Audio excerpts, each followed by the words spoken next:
So we've been traveling and we're in Santa Fe, New Mexico. Stayed in Albuquerque last night. This is a prospecting video, but we're traveling and doing some other things first. Just a really beautiful area, and we're going to go see a historic chapel. I think it's the oldest one in New Mexico, so that really says something given the history of New Mexico. And then we're going to head up to Colorado Springs and then close out the trip with a day of sluicing over near Buena Vista on the Arkansas.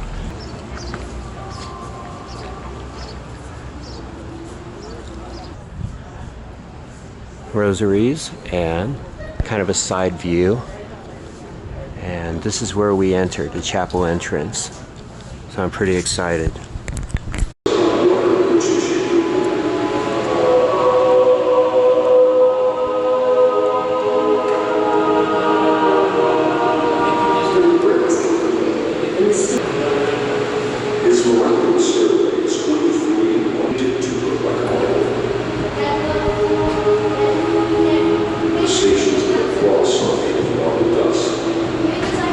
And to me, the really important thing about some of these areas is to walk down the back alleys. You know, you can see the old window framing and the brickwork. They've done some patch up, and it looks like there was a basement. I'm wondering if, oh my God, I wish I had my detector. Anyways, yeah, this is very interesting. You can see they had a lot going on here. So this building has a pretty extensive basement area. Let's see what else we get. Oh yeah. This is how you see places. Looks like the old jail. So I'm just walking down this alley and looking around.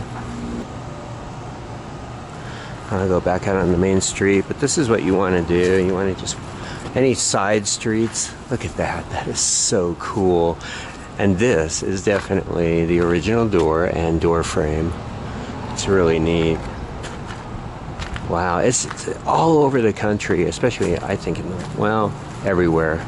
There's all kinds of neat stuff to look at. So this is pretty cool. So then, of course, like every other town of this nature, you have the original theater. And this is really neat. So the historic Surf Theater Hall.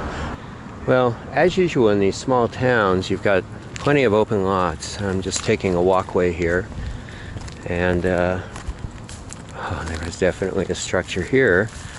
There we can see the foundation.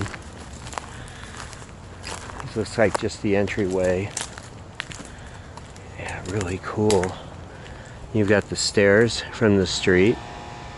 Oh Lord, check this out. There's a fairly large home located on this site. This is very cool. And of course I don't have a detector with me. I've never pulled over for a storm. Oh man, we got lightning, man, just ground strikes. Well, we're between Pueblo and Colorado Springs. Welcome to Colorado. Welcome. All right, so here's the final phase of our trip, and we're heading up west on the 24, and we'll be going in the Chaffee County, Buena Vista area. The 24 is right out there. And of course, we have the usual, you know, fence line. Okay, we're pulled off the 24. And there is a truly old school collapsed cabin. That is super cool, right along the main drag. Unfortunately, there's a fence here, so we can't, well, I could, but I'm not going to. So this was probably someone's little, oh my God, look at that. Back in the brush there, you've got yet another cabin collapsing on itself, kind of obscured by the trees. Well, as you might have guessed, I couldn't stand it. Oh my God, how neat.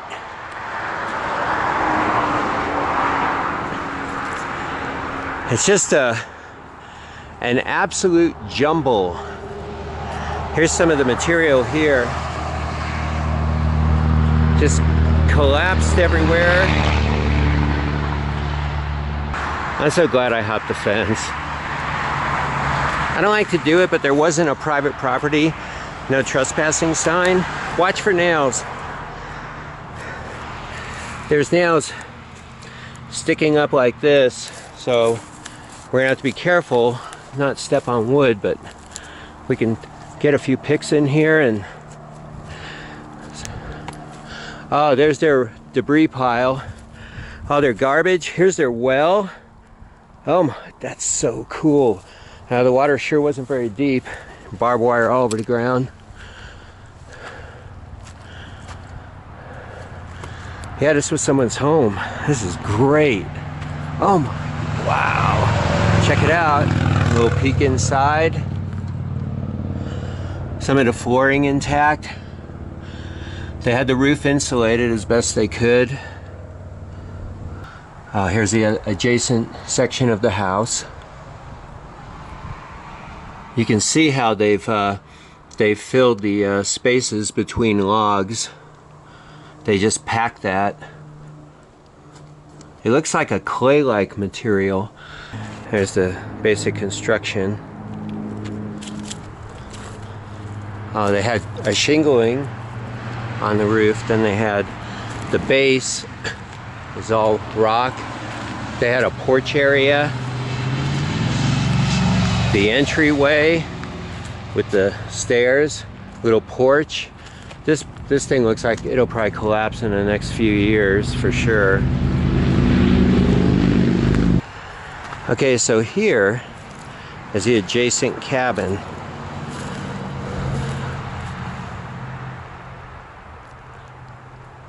Wow, the way this one's constructed, this may have been constructed like when they first showed up. And then they built the more elaborate and larger unit. Yeah, see, they packed it. And it's here's the material that they packed between the logs. It just, all it is really compacted sand and mud. It crumbles in my hand. So they just use materials in the area. There's no trespassing signs. And I know the fence is there for a reason, but I don't know, you know, that larger cabin is going to crumble in short order within the next year or two, I would say, a good snowfall. And so, I don't know, I'm kind of capturing it before it's nothing more than a heap of decaying wood. Alright, well, I'm here in beautiful Colorado. What can I say? Well, now I'm here to do a little bit of gold sluicing, and there's my sluice. I got it set up. The river is running low this year, so there's a couple of dredges operating here, but I'm gonna have to figure it out and just get to digging, because what I've got to find is that off-colored earth. You know, you can get all the black sand and find gold, but when you get that almost clay-like red earth, that's when you're gonna get the better gold. So I'm gonna get started, because I'm really actually prospecting, because I've got to dig some test holes, and so and kind of line things up, because last year I got good gold, and I don't have as much time, but it'll be fun. Hell, it's beautiful. Okay, so I'm digging test hole number 1, and everything looks kind of mushy. Now I'm starting to get to these layers of packed with black sand. That can mean a lot of different things for me, but I think I'm deep enough. But then I have this intriguing layer of just white sand, but it's compact and very sticky, and I keep having to force my shovel through it. And then there's black sand on both sides of it, so it's some kind of, it's almost clay. You know, you see how it doesn't crumble. So I'm going to look for this and just do a test run on my first test hole, because it's just different. I'm looking for the red soil. Yeah, there's a little bit in there, but you know, when you find a layer that you're not expecting, so it's good to test it so you can at least evaluate what you're doing. Well, after digging a significant amount of material, look, there's a lot of gold in there, and we're talking about just one shovel of dirt.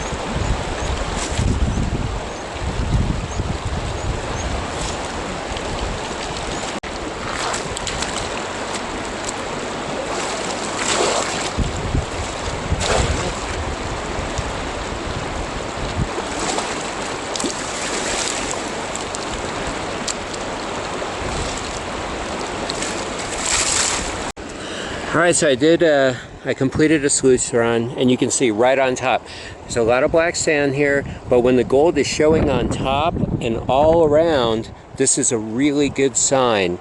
This is what we want in this place anyways. And you come again, and you look, and they're all over. You know, they're small, but they do add up. So I'm really excited about, oh, I don't know, the first 2.5 hours.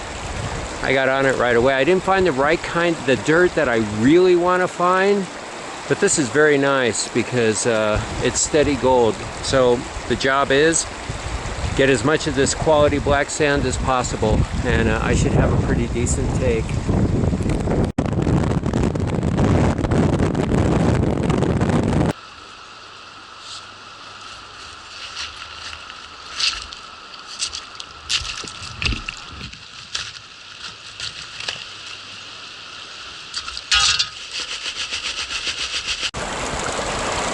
So there's the sluice, kind of rocking and rolling there.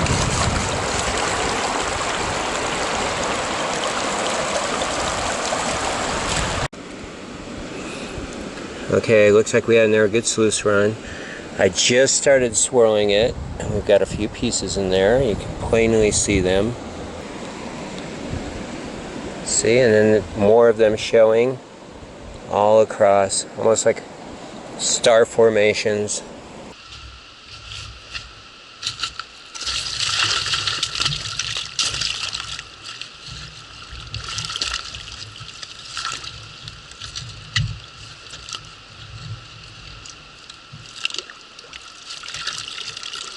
I look like such an outdoor kind of girl. Look at me. Turning me into an animal.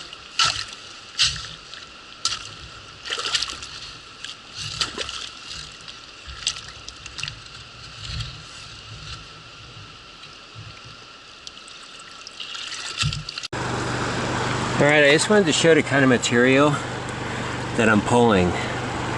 It's quartzy, it's full of iron, and I'm getting good gold values out of this. And look at it.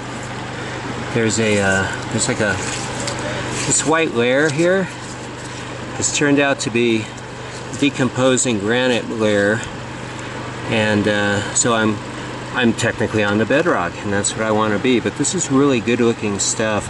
And if you're on a place like the Arkansas River, you know, it can be really challenging because you've got this huge river and there's so much ground, and it's just mind-boggling. But I find that because of the nature of the gold, it's usually mostly fine, that a lot of it doesn't necessarily end up in the gut of the channel, but on the periphery. So I've been working the periphery, thinking in terms of flood events. Alright, well, I just did another cleanup, and so now I'm starting to swirl. And I mean, these guys are showing up like right away.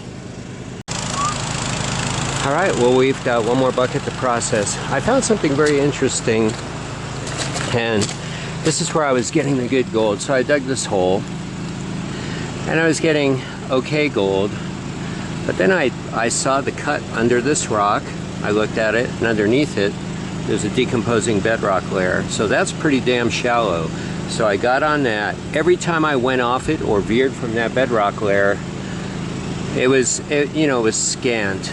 You know, a little gold here and there. When I stayed on that bedrock, I was killing it. Really nice fine gold, and a lot of it. So great scenery. And there's two of the claim owners. They're dredging right now, and they've been dredging,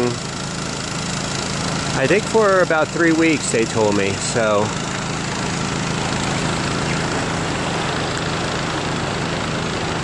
just a great day. We'll look at my last run, and then of course when I get home I'll throw all that black sand in the wheel because I've got quite a bit of it.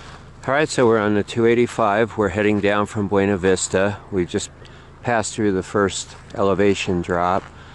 We're probably about 15 miles out of Sagachi in Sagachi County. Just cattle ranches. You can see them dotting the landscape out there. It's really kind of a neat area. Here's one of the many campgrounds along the 160. We're about 90 miles east of Durango. This is a campground. Well, to conclude this video, it was a great trip. Colorado Springs is a really neat city with a lot of old areas. But look, there's some empty lots. I think you can metal detect there and you might find some cool stuff. Las Vegas, New Mexico, definitely. Parts of Santa Fe in that area. Yeah, there's a lot. Bring a detector and just look around, make sure there's no signs. Here's the beer of the day. Just finished mowing the front lawn. That should be a good one. It's not high in calories and it's refreshing, but the backyard, dun dun dun. It's gonna be a lot of work. We've got some fallen trees. We got a power line down in the backyard, and we've had some pretty good monsoon. Of course, out at Colorado Springs, we had a super mega storm. Okay, and of course, Buena Vista. Here's my concentrates. It was great out there. I found a bedrock layer of decomposing granite, and I just started working it. It probably took me an hour and a half before I could just get a small amount, like a half shovel, put it in the pan, and see a lot of fine gold. And so we worked that and focused on that. It was a blast. Beautiful setting, and the claim owners, really nice people.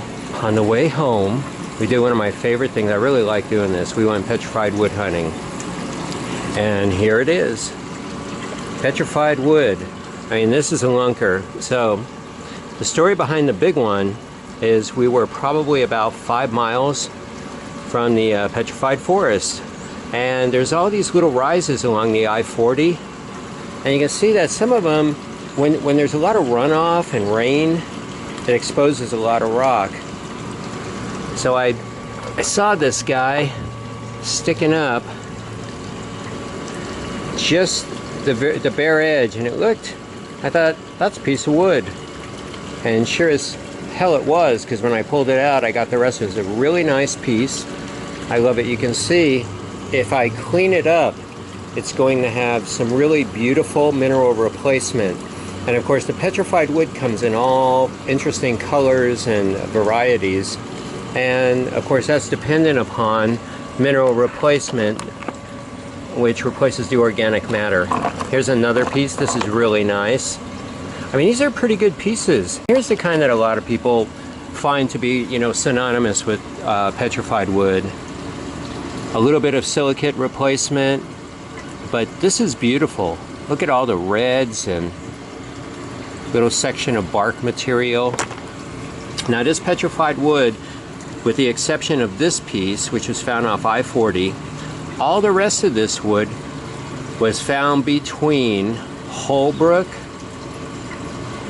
and Snowflake. So I'm going to get started with this, and we'll see how we're doing, and hopefully it's as good as I think it is when I consider the volume of concentrate I brought home. Okay, after the screening, this is the kind of material I have here. It's just little iron species, hematite, magnetite, and probably some variants. But when I find this, I always find better gold. It doesn't matter where I am. For some reason, these little buggers, well, you know, iron and gold. All right, there she goes. We are live, and it looks really good. I mean, I see a lot. You can't really see it. I can see it from my vantage point, and there's a lot of gold going up the line there. I'll probably run this twice.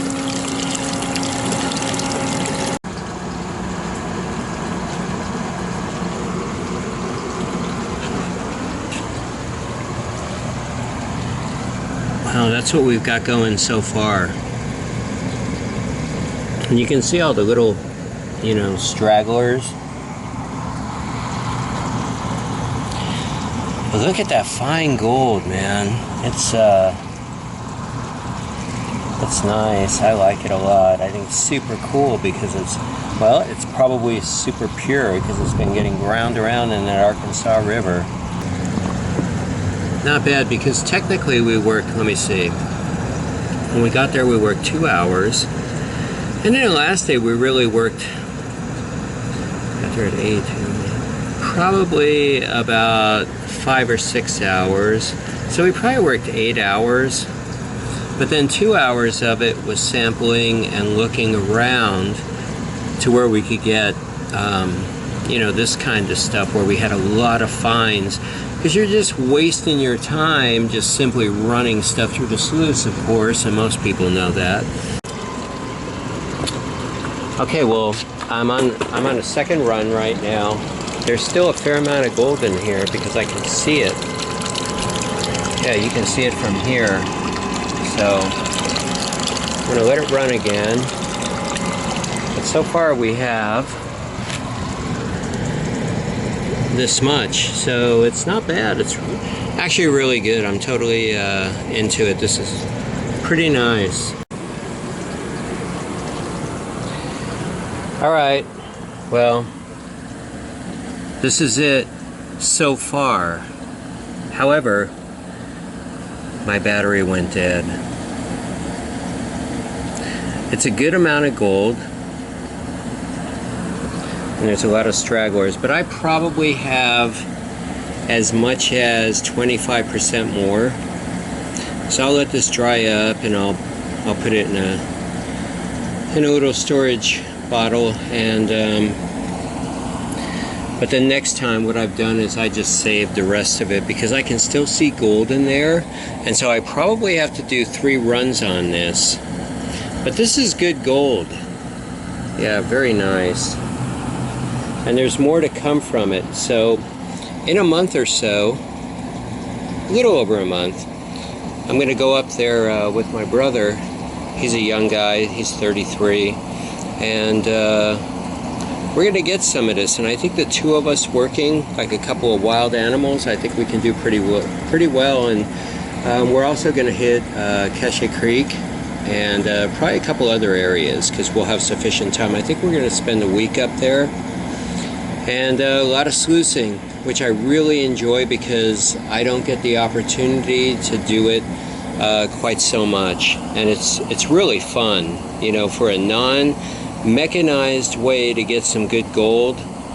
You know, I really enjoy sluicing. It's just fun. It's a good outing. All right, well, that's it. And don't forget your silver. I just got another batch of silver quarters. There was one Standing Liberty in there. As you know, probably, they go for a premium in good condition because they were so used that, yeah, most of them are worn like this. But don't forget silver either because it is so undervalued right now. It's a good opportunity to buy. Alright, that's it, and thanks for watching.